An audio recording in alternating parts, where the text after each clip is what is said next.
I'm very curious about when you ask the question, what does great look like in the future? The easy temptation is to describe it in terms of uh, technical things we might have invented because that's quite comfortable. So if we start there, I doubt there's a single person here, if they weren't drinking their third whiskey or cup of tea, if that's your poison, that wouldn't say, I can imagine a world in which Britain has renewable energy at its heart. I can imagine a world where we are husbanding the resources of our seas and the land in a way that is sustainable, it's in balance. I can imagine a world in which we have taught our people skills that give them a sense of self-worth and so on, and give us the potential to be, if you like, an industrial giant once more, but in low-carbon futures. I can imagine advances in agriculture, I can imagine all those things, but so can anybody watching. You don't need to be a giant for that. The real issue is, how do we want to live?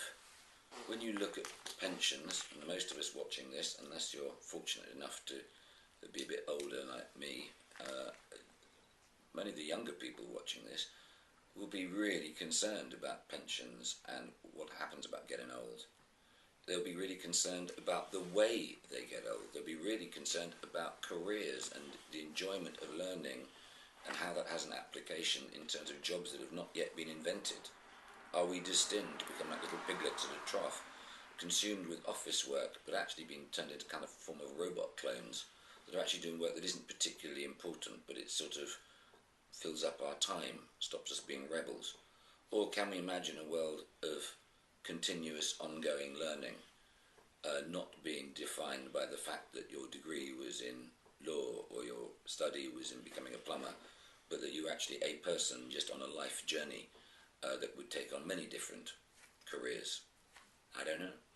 But if I was asked what a great sustainable future looked like, it would be that we were brave enough to think that civilization meant to us and our island culture that we really did have a crack at defining what we were responsible for. To me, you see, and I don't think this is right wing or left wing, the major issue of the dissatisfaction of the soul that afflicts so many of us is that we haven't defined the fact that to be British in a country means that you have responsibilities to it as well as responsibilities that are given to you by the state.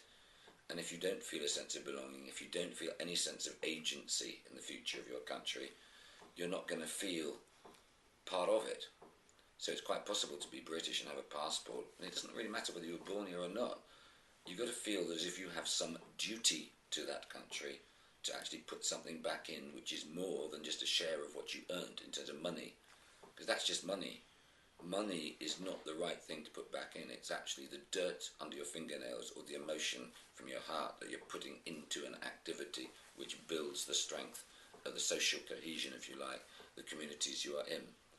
So, to me, the 21st century battle, I'm taking as a given that there will be a technological battle which, for one reason or another, we will either come out as winners in a competitive world because we'll have been brave enough to invest in renewable technology. So it wasn't just about low carbon, it was also about investing in having the primacy in those skills which would actually set us up for future developments, which is what I happen to believe should happen. But the second major thing is going to be the social revolution of actually seeing whether after, 200 years of saying that we wanted to make a more equal society and to make sure there isn't child poverty in our country and whatever, we can see whether we can start to take responsibility for those sort of dreams rather than have them as fake aspirations around a middle-class dinner table, always destined to leave us with a vague sense of melancholy about our inability to deliver on these things. It's actually all about bravery. That's what it's about. It's about believing that you can do it, because when you believe in something and you get other people to believe in it, it can happen.